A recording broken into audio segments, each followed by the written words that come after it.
भारत के मध्यकालीन इतिहास में एक ऐसा दौर भी था जब बंगाल सिर्फ एक इलाका नहीं बल्कि एक शक्तिशाली और स्वतंत्र सल्तनत हुआ करता था।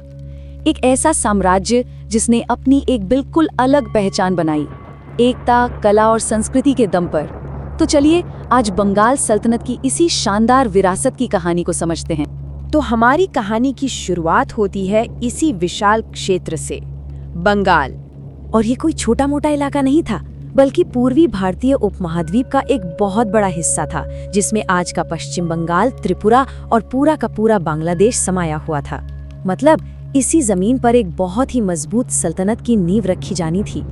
तो इस सफर में हम क्या क्या देखने वाले हैं? सबसे पहले बंगाल का एक छोटा सा परिचय, फिर जानेंगे कि सल्तनत का उदय कैसे हुआ, उसके न्याय और वास्तुकला पर नजर डालेंगे, फिर आएगा एक सांस्कृतिक स्वर्णयुग और आखिर में बात करेंगे इसकी विरासत के स्तंभों पर।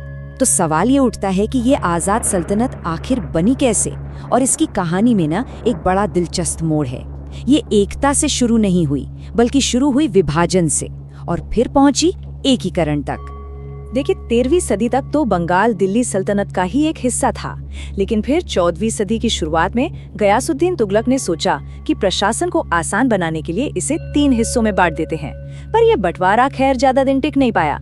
1345 में शमशुद्दीन इलियास शाह नाम के एक शासक आए।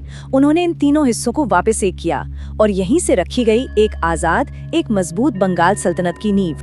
तो ठीक है, सल्तनत तो बन गई। अब इसके जो शुरुआती शासक थे, उन्होंने अपनी एक अलग पहचान बनानी शुरू कर दी और ये पहचान टिकी थी 2 बहुत मजबूत स्तंभों पर। एक था न्याय और दूसरा था वास्तुकला। चलिए मिलते हैं सल्तनत के एक ऐसे ही शुरुआती सुल्तान से, गयासुद्दीन आजम शाह। ये एक ऐसे शासक थे जिनकी पहचान जंग के मैदानों से नहीं बल्कि उनके इंसाफ से बनी। कह सकते हैं कि उनकी असली ताकत उनकी तलवार नहीं बल्कि इंसाफ का तराजू था।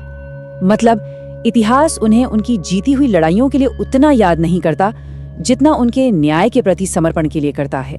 उनकी शोहरत का आधार ही यही था, एकदम निष्पक्ष न्याय, और इसी ने सल्तनत की शुरुआती छवि को गढ़ा। तो जहां एक सुल्तान ने न्याय की मजबूत नींव रखी, वहीं एक दूसरे सुल्तान ने अपनी विरासत पत्थरों में तराश दी, और ये थे सुल्तान सिकंदर शाह, एक महान निर्माता। अब ये जो साल है ना, 1364, ये सल्तनत के इतिहास में बहुत खास है। ये वो वक्त था जब एक ऐसी इमारत की नींव रखी गई जो आज भी सल्तनत की शान की गवाही देती है। साल 1364 में सुल्तान सिकंदर शाह ने अपनी राजधानी पांडुआ में अदीना मस्जिद बनवाई, और ये सिर्फ एक इबादत की जगह नहीं थी। नहीं, इसका जो विशाल आकार था वो सल्तनत की बढ़ती ताकत और उसकी बड़ी सोच का एक खुला ऐलान था। आज भी ये भारतीय उपमहाद्वीप की सबसे बड़ी मस्जिदों में से एक गिनी जाती है। चलिए अब सल्तनत के उस दौर में चलते हैं जिसे बंगाल का सांस्कृतिक स्वर्ण युग या गोल्डन एज कहा जाता है, और इसका पूरा श्रेय जाता है एक बहुत ही दूर की सोचने वाले शासक को। ये है अलाउद्दीन हुसैन शाह।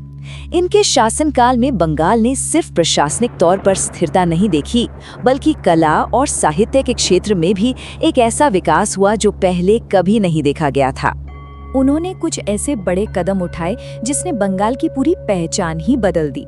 सबसे पहला काम, उन्होंने राजधानी को पांडुआ से गौड़ शिफ्ट कर दिया।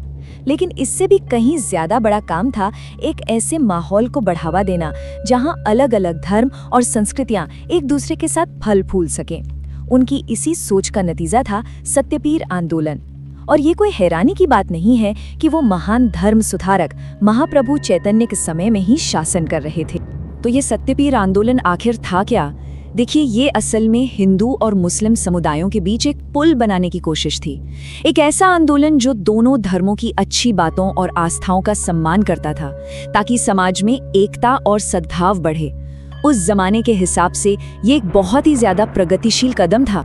लेकिन अलाउद्दीन हुसैन शाह की जो शायद सबसे बड़ी विरासत है, वो था स्थानीय भाषा को उनका समर्थन। उन्होंने बंगाली साहित्य को इतना संरक्षण दिया जितना पहले कभी नहीं मिला था, और उनके इस संरक्षण का सबसे बेहतरीन उदाहरण है मालाधर बसु का लिखा हुआ प्रसिद्ध ग्रंथ श्री कृष्ण विजय। ये रचना आज भी बंगाली साहित्य की एक बहुत बड़ी उपलब्धि मानी जाती है, एक मील का पत्थर। सुल्तान ने सिर्फ हौसला ही नहीं बढ़ाया, बल्कि जो साहित्यकार थे उन्हें सम्मानित भी किया। जैसे उन्होंने मालाधर बसु को गुणराज खान की उपाधि दी और तो और उनके बेटे को सत्यराज खान की उपाधि से नवाजा। इससे पता चलता है कि उस दौर में कला और ज्ञान को कितना सम्मान दिया जाता था। अच्छा, हुसैन शाह के बाद भी सल्तनत की ये जो विरासत थी वो आगे बढ़ती रही, खासकर वास्तुकला के मैदान में।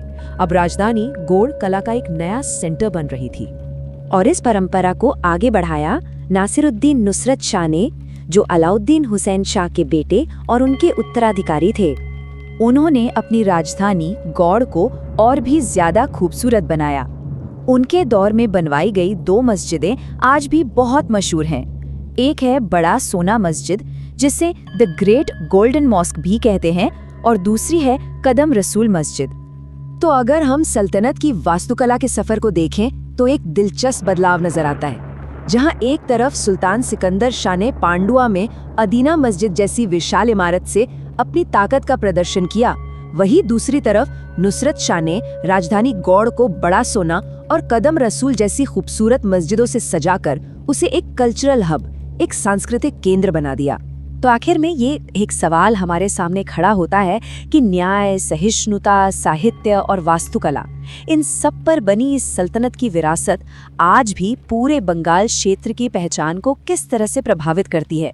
ये एक ऐसा सवाल है जो हमें इतिहास के इन पन्नों पर बार बार सोचने पर मजबूर करता है।